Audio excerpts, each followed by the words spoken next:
U mě v семье bylo принято, что мой папа и моя мама играли теннис, большой теннис. И они хотели, что я бы играл теннис. Но мне не очень понравилось, что они слишком на мне как-то тлачили. И я просто искал какой-то вид спорта. И с моим папой я тоже играл в шахматы очень часто. И это мне понравилось. Я играл очень часто. И так часто, что я начал соревноваться. Я ездил по Чехии, у меня была моя команда, я соревновался по шахматам. И одного дня я играл с Гарри Каспаровым, с чемпионом мира. Но не 1-1, но это было симултанка, это 8-1, но конечно он выиграл. No i одного dne k nám na školu přišli Amerikanci, oni začali pokazovat этот футбек или хакисаки. Мне очень понравилось. Просто я начал тренироваться и бросил шахматы. Moji родители, мне понравилось, что я пришел с каким-то маленьким мячиком и показывал им какой-то новый вид спорта, какой они никогда не видели. В этом тоже был какой-то проблém маленький. Я начал играть футбек v году 2000 i через год я выиграл чемпионат Европы и через 2 года чемпионат мира в Сан-Франциско. Это была самая важная моя победа в жизни. Udělali vnímání mě, no не очень сильně. Я бы сказал, после 6. или 7. когда я выиграл чемпионат мира подряд, это начало все. Я начал dělat roliky, snímat, chodit v televidění очень často i tak, i v gazetách pojevovat se. I mně slučilo se, že já pošel na ulici i lidi mě говорили, vy vaše klouda, můžete nám что-то pokazat. To konečně bylo приятно, no. To не tak быстро, to 7 годов. Zarasil? Сейчас ještě нет, может быть, что через 2 года, может быть, скажу да, но сейчас только за Чехию. Это очень важно выступать за мою страну. Я думаю, что Чехия одна очень сильная страна, чтобы, как сказать, родить спортсменов. У нас очень много хороших спортсменов. И я могу сказать, что сейчас в Чехии 5 чемпионов мира по футболу. Это очень красиво. Конечно, это моя заслуга тоже.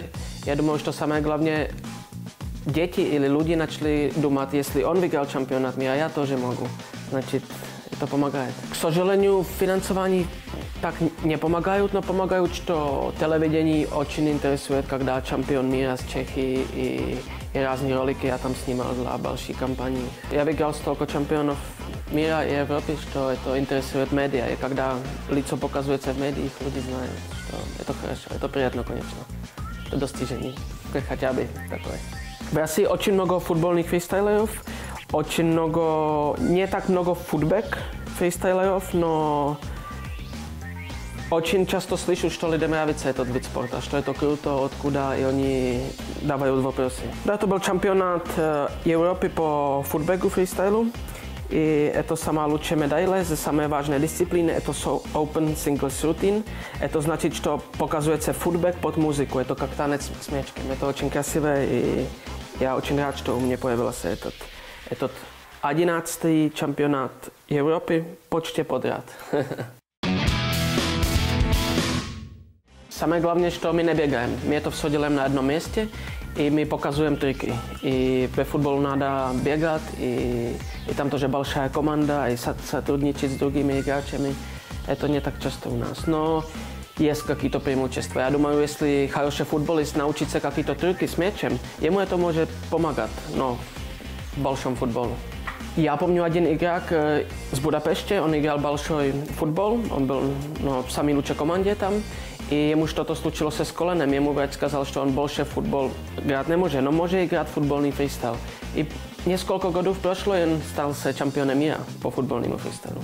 Что так можно, но по-другому не помню, что бы случилось, чтобы футбольный фристайлер становился чемпионом мира по большому футболу. Футбольный фристайл и футбек, чтобы стать, скажем, чемпионом мира, это самое важное научиться трюки делать, когда нужно. Например, у меня есть 50 или 100 друзей, которые играют, и они знают, как делать очень сложные трюки, но когда они придут на соревнования, у них стресс, и у них не получается ничего. А в этом разница. Single routine это самая главная disciplína ve fotbalu. Počemu ona hlavná? Ona na 2 minuty i ona pod muziku děláte. Значит, это как танец с мячем. Она очень интересна для людей, которые не знают этот спорт. Что они понимают, что это под музыку, это как танец. Singles i doubles odličается, что doubles это в двоих. Там какие-то синхронизации проходит, это тоже очень интересно. Но ve footbag freestylu есть где-то 6 или 5 дисциплин. Одно и то же по футбольному фристайлу, там тоже singles, doubles и какие-то, например, есть дисциплина, где делается только один трик, это big one. Это надо сделать самый лучший трик, который выиграет. Я пробовал футбол, но я помню, когда я пошел на футбольную тренировку, мне там все смеялись, что мне как-то неудобно, как не удалось там. И я пошел искать другие виды спорта. 15 лет я занимаюсь футболом. Это очень длинный путь и очень сложно это становиться. Новые стимулы, чтобы držet этот спорт высоко, я искаю внутри, у моего сердца. Когда я был младший, я играл, чтобы чемпион мира, крутой, девочки, это. А сейчас я это делаю, что я очень люблю этот спорт. Если я второе место займу, для меня это достижение, что показываю людям, что я это делаю, что я это люблю, не что я за это что-то получаю. Когда я выиграл первый чемпионат мира в Америке, где-то несколько тысяч долларов я получил. Но в это время деньги не получается. Но самое большое преимущество этого спорта есть, что мы можем показывать na různých мероприятий. Например, я сейчас был 10 дней в Норвегии, я там показывал по школах, в магазинах шоу. И за это мне платит. Травма, к сожалению, очень часто случаются. Например, год назад, один день до финала чемпионата Европы, мне подвергла se лодыжка, и я не мог играть самую важную дисциплину. Это, к сожалению, так, как есть, но это очень часто случается. Já bych сказал, jest 3 měsíce, já trénuju se i vyvrhnu ладошку. Жду 2-3 недели, vyvrhnu ладошку, trénuju se. Это очень неудобно, как сказать. Если она не очень большая, подвыкнутая лодыжка, это 2 недели.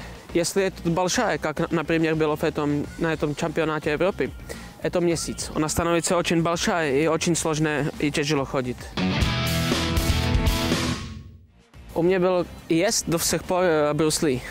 Что, почему? Потому что он level этого кунг-фу, он просто выдвигнул намного больше. Его не было возможно победить или достигнуть. Это мне нравится. Я ho poprvé viděl v televizi, no, когда мне было 12 или 13, я тоже занимался taekwondo, кунг-фу, и мне это téma очень интересовало. У меня были картинки дома с Bruce Lee, и это был самый, и есть до сих пор самый хороший идол. Já poúčastvoval se v samých balších televidění, například jeden raz byl v Hollywoodu, v samý balšoj talk show toho míra, Jimmy Kimmel Live, jeli na BBC v Londýně, že účastvoval, очень много всего bylo. Dla mě samý jarký moment byl, когда já první raz pojechal v Afriku, snímat samý balšoj rolik dla obuvy K-Swiss. Já venul se domů i s balším kontraktem, ředitelé smatili, se ti možno zarabátat děnky. Хорошо, to bylo dla mě удовольствие. Já bych сказал tak, что Maria Šarapová viděla mě, когда я там trénoval se do toho vystoupení. Ona smatila i bylo vidět, že ona nikdy to vid sporta neviděla, no jí interesoval se. My konečně poznakomili se i já сделал хороший show, ona smatila. Konečně Maria Šarapová dla mě, большое достижение, které ona сделала. No já больше люблю těch, kteří z mojí strany. Například Petra Kvitová, která igrala s ní, ona очень хорошо играет. Конечно, есть такое желание. Когда это случится, есть желание просто в собě osity ничего не делать. Но надо отдохнуть от этого. Когда месяц или 2 недельки, 3 недельки отдохну, энергия появится и желание есть и начинаю продолжать путь. Для этих детей, которые хотят научиться играть в футбол или футбольный фристайл, надо учиться от самых лучших. Это самая лучшая возможность, которая есть. I neučit se один дома или встречать se s kým-то и дружить se. Já prostě oddal se tomu, já prostě trénoval od jutra do večera i já bych сказал tak, что u mě nebyly večerinky v to времени, počtě u mě nebyla děvečka, já prostě dělal только sport.